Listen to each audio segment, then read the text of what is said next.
Okay, so to ask you the big icky question for me, I know it's something that's important to you, and I think it jives with a lot of people who are listening and also people who are in the Flat Earth community.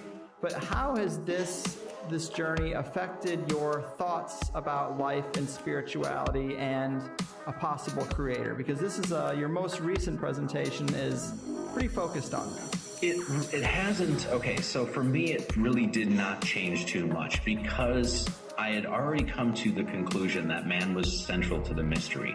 No matter if this was an illusion, a hologram, I had already come to this idea that somehow, no matter what was going on, that man and his consciousness was sort of central to the thing, and that a creator, this great spirit or grand architect or great geometer or whatever you want to call this thing, put mankind central to the mystery and actually put its consciousness through man. And so man was actually an experiencer of the God thing in and of itself. And so that sort of feedback loop, that sort of Mobius strip of consciousness, or whatever you want to call it, is actually what's going on.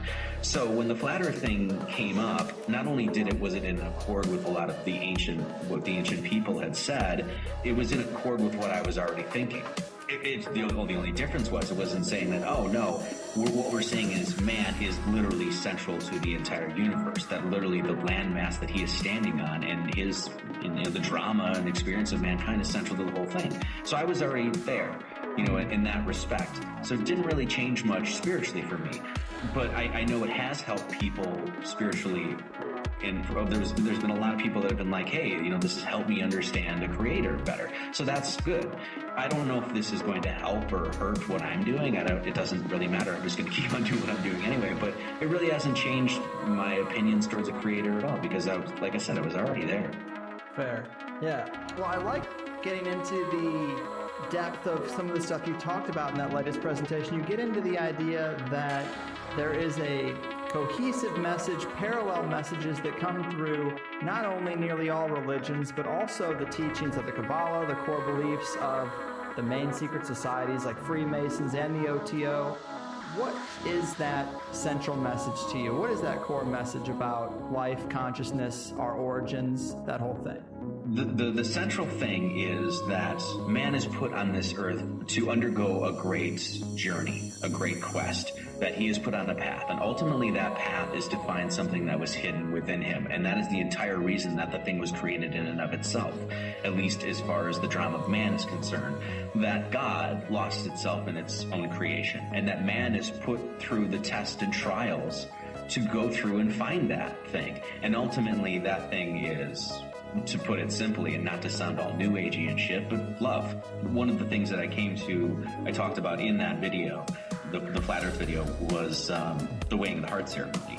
That the crux of Egyptian philosophical thought was basically this idea that after you died, you're just like in a lot of other cultures they talked about, you'd have this sort of review of your life, right? That God would pop in the DVD and take a look at what you did, and then you'd have that review. And ultimately, if your heart was as light or as lighter than a feather, then you would go back and embrace with the oneness, the great undifferentiated light of the creator kind of thing. And so that to me is the central thing that's being hidden.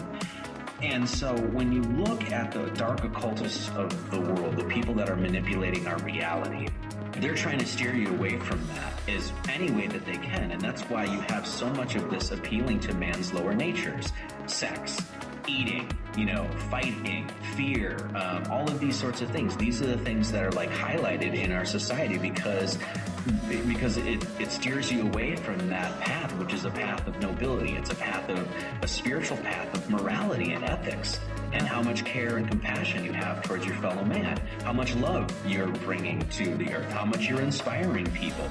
And that is really what the work that I'm focused on is all about. What does Flat Earth have to say about? If you and I were standing next to each other right now, would it matter what the shape of the earth is?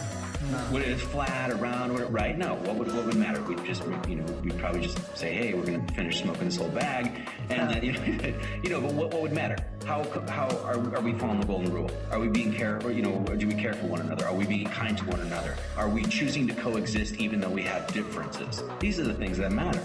And so that, I think, is the great mystery and quest of the human being, and that's what's being hidden. Once again, that's just hiding the divine within. It's trying to divert you from that path of finding that. Well said. And I would say this is the other thing, that this isn't something that has to be hidden.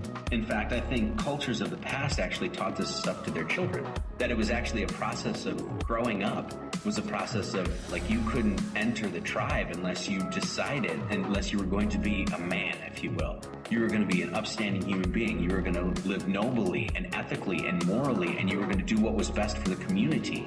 These are the things, and these sorts of things were taught to children. Especially when you look at like native cultures, I think this is exactly what they were teaching.